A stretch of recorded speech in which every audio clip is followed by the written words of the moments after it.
organización del secretario general. Y al mismo tiempo recibe usted, porque lo dijo en Twitter, una carta de quienes son los facilitadores, de alguna forma, del proceso del diálogo que estamos hablando tres expresidentes. Así es, ratificando su compromiso con el diálogo, que a pesar de las dificultades, como en cualquier proceso político marcado por la pugnacidad, por la contrariedad, bueno, ahí está el compromiso de los expresidentes. Son unos presidentes, además, que han sido férreamente atacados por el secretario Almagro, que ha promovido prácticamente que se envía a la prisión a los expresidentes por promover el diálogo en Venezuela. ¿Qué clase de actuación de un secretario general, de una organización internacional, en vez de promover el diálogo, en vez de promover la solidaridad, en vez de promover la cooperación, llama a la guerra? Eso es una cosa inaudita. Poco se había visto en nuestra organización y bueno, Venezuela va a defender su derecho y como lo dijimos al final, de persistir esta agresión y este acoso en el seno de la organización, Venezuela tomará las acciones que correspondan en el marco de la legalidad internacional y también en el marco de su orden constitucional. Si debemos de alguna forma repasar qué es lo próximo, una reunión mañana del Consejo Permanente que fue pedida por estos 18 países. Y nosotros hemos pedido su suspensión por cuanto se hizo sin la anuencia de Venezuela. No se puede estar convocando Consejo Permanente para evaluar las situaciones de los países sin el consentimiento de esos países y por eso nosotros hemos llamado a Consejo Permanente que llaman la atención de todo el hemisferio, porque el caso de los migrantes latinoamericanos y caribeños en este país llama la atención de todo el hemisferio.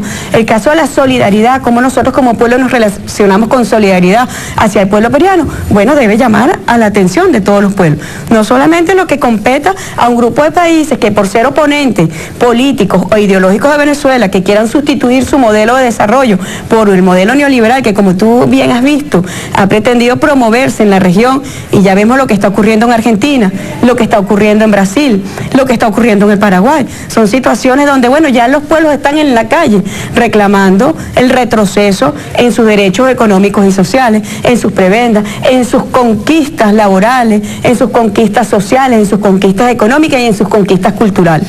Si lo vemos a esta conversación desde afuera, muy posiblemente el televidente diga, bueno, pero en concreto, en definitiva, ¿van a activar la Carta Democrática contra Venezuela? ¿Dónde estamos después de su intervención? Procedimentalmente eso no existe, no ha existido y no va a existir.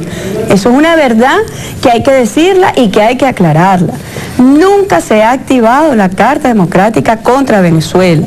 Eso además vamos a decir que estamos hablando en un término abstracto, porque además, ¿qué significa activar la Carta Democrática?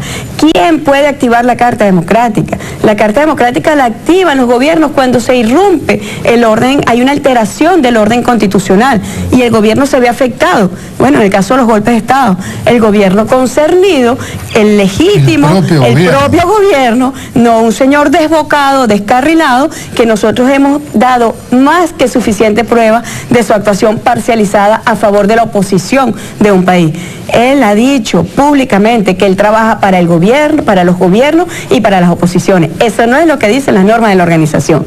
Primero, él no es vocero del pueblo de Venezuela, porque el pueblo de Venezuela no lo eligió a él como vocero ni como nada, jamás lo va a elegir. Y segundo, hay que aclarárselo, él es un empleado de los gobiernos. Por eso el año pasado nosotros lo dijimos, si usted trabajara en esta cadena de hamburguesas, jamás sería el empleado del mes, porque es un pésimo empleado, no atiende el mandato de los gobiernos. Y por eso los cancilleres en la última Asamblea General de la OEA manifestamos nuestra profunda preocupación de la actuación que lo que ha hecho es desprestigiar más aún a la OEA. Y vemos un futuro oscuro en la OEA si persiste en este camino de violentar la institucionalidad y si persiste en el camino de vulnerar las normas que rigen su funcionamiento. Y si Almagro no obedece el mandato de los pueblos, ¿el mandato de quién obedece?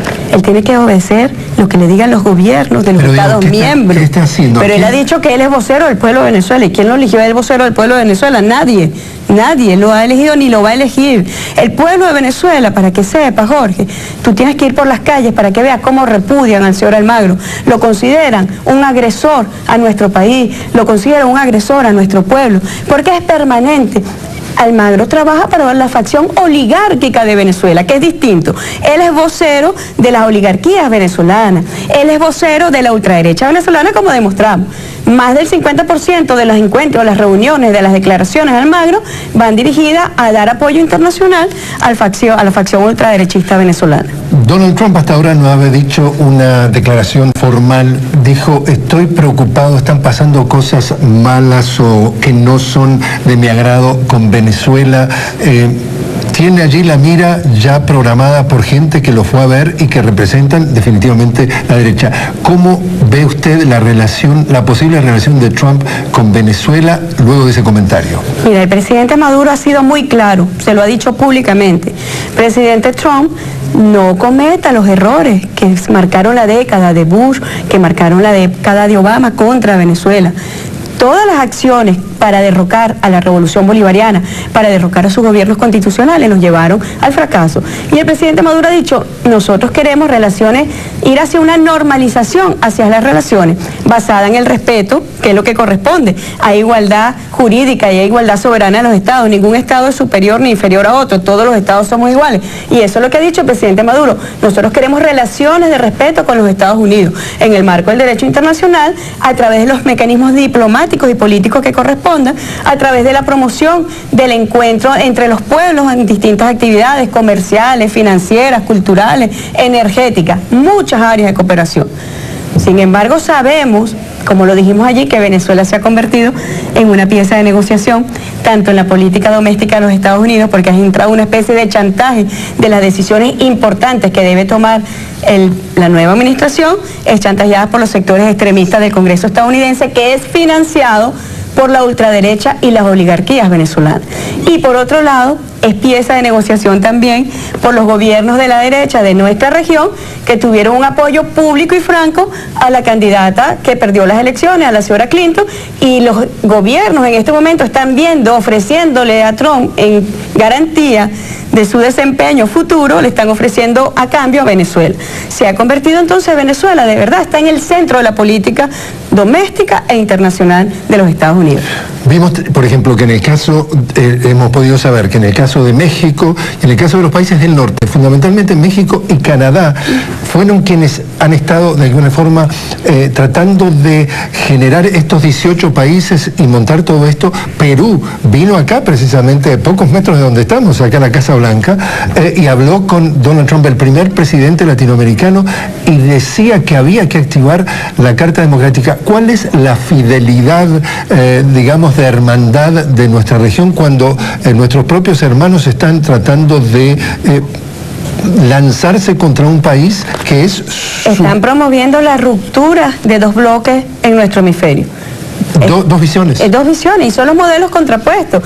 La OEA nació, en su naturaleza está, decíamos, el proyecto Monroe y el proyecto bolivariano. Son dos proyectos, son dos modelos contrarios que están en pugnacidad. Y bueno, nosotros labramos y trabajamos por la construcción de la patria grande. Nosotros labramos y trabajamos, como lo dijimos, con ejemplos concretos, Jorge, por la unidad, por la unión, por la cooperación, por la amistad. Lo que nosotros hemos hecho desde que llegó el comandante Chávez, con la creación de los mecanismos novedosos al lado del comandante Fidel Castro en materia energética, como el caso Petrocaribe, son proyectos concretos. Hemos llevado felicidad a nuestros pueblos. No hemos invadido países, no hemos extendido nuestro territorio más allá de nuestra frontera. Y nosotros hacemos un llamado a los países a que mantengamos el espíritu unitario, que estamos seguros es el espíritu de los pueblos, porque los pueblos de nuestro continente en su historia han demostrado, bueno, la lucha por la independencia, lo demostró el Caribe, Suramérica, Centroamérica, la lucha por la libertad, la lucha por la soberanía. Y nosotros hemos hecho un llamado justamente al espíritu de los pueblos por encima de los gobiernos, que ocasionalmente y temporalmente puedan estar ejerciendo una función que, como ha dicho el presidente Maduro, son funciones de sicarios, que llegan a destruir lo que se ha construido y se van. Por último, señora canciller, ¿cómo resumen lo más importante que se lleva de su alocución y de haber mantenido esta interacción aquí en el Consejo Permanente de la OEA? Fíjate, nosotros tenemos la certeza de que la mayoría de los países de nuestra región, de verdad, no están enmascarando en falsedad ni en hipocresía el apoyo y la solidaridad con Venezuela. Nosotros sabemos que la mayoría de los países del continente, cuando han dicho respaldamos el diálogo fructífero y genuino en Venezuela, lo están haciendo con un deseo de que Venezuela supere sus dificultades, como sería el deseo de cualquiera. Yo quisiera que todos los países que tienen dificultades en nuestra región